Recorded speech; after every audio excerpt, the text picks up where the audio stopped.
Hey folks, Jesus is coming soon. Sometimes when things crumble down around us, I don't know about anybody else, but it's sometimes for me it's like, okay Lord, I don't know what you're doing, but I trust you. Oh, it's painful. Oh, I'm not saying it's not painful, but I trust you. Especially when all you see around you are people that are so evil, yet they consider themselves Christians, or fancy themselves Christians. I guess you could use that as a word.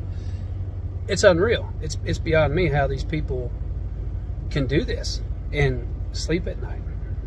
I mean, I hear a lot of things, you know, I can't help it sometimes if I'm outside or whatever. I overhear people walking down the road or talking and stuff. And I know for a fact that these people have church building signs in their yard.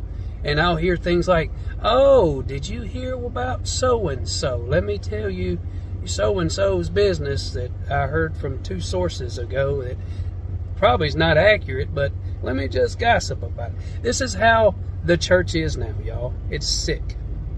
Sometimes when I hear this stuff, in all honesty, I just want to step out and say, stop. Stop. You don't need to be telling somebody else's business. That's gossiping, and you consider yourself a Christian. So, but I don't do it. I just keep my mouth shut. A lot of us seem to forget that vengeance is the Lord's, not ours. Didn't Jesus say, if you've done it to the least of these, my brethren, you've done it to me? Serious business, folks. Yes, it's painful to have people gossip about you or wrong you and all this other stuff, and then you see them smiling saying that they're a Christian. That's painful because you know deep down that that's not what they are. Instead of bashing one another, how about we pray for one another? Don't we all need that? Every one of us. I know I do. You never know what the next person's going through, folks. People could be being ripped in 15 different pieces, and then what you're doing to them is just adding on top of that. Do you really want to do that to people? Sadly, the question, I'll answer that for people, is yes, they really do want to do that to people. This life is full of people with boogeymen in them. Monsters, if you want to say. It's truly sad to see. But it's everywhere. It's everywhere you look.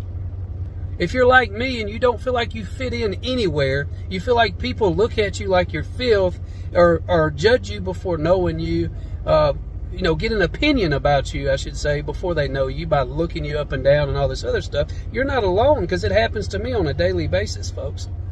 It's not necessarily anything that you do wrong. It's what people develop in their minds before they know you. And again, vengeance is the Lord's. He will repay. You know, I sift through the comments here a lot of the times, and I see so many of you with a lot of problems of your own.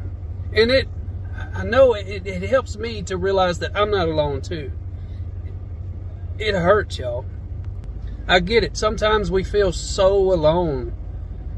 Like, what's the point even, a lot of the times. But trust in the Lord.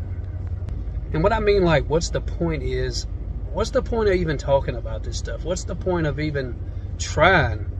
Because honestly, no matter how we try, no matter what we say, we're shamed, we're blamed, we're judged unfairly. But then again, we're not doing this for ourselves, folks. The question is, how much more do you really think the Lord's going to tolerate? It's like I said, I've never seen so many mean people in my life. Not this much. I've seen mean people in the past, even in the 90s, even in the late 80s. But today tops it all. We're living in a 2 Timothy 3:1-5 world right now. People are just lovers of self. They don't care about the next person. It's all about me, me, me, me, me. That's the sad reality. You're not alone, folks. I promise you, you're not alone. Hold on tight. Jesus is coming soon. I'm right here with you, I promise. I wanted to add this too.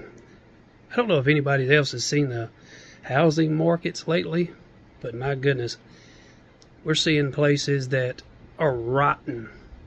Just places that I wouldn't wish anybody to live for $700-800 a month. It's insane. But I trust in the Lord to deliver us from this and help us with this. And I would sure appreciate all your prayers, because this is the hardest thing that we've been through in a while, and it's very, very stressful. Romans 10:9-13. I love all of you, and God bless it. Everything's gonna be alright.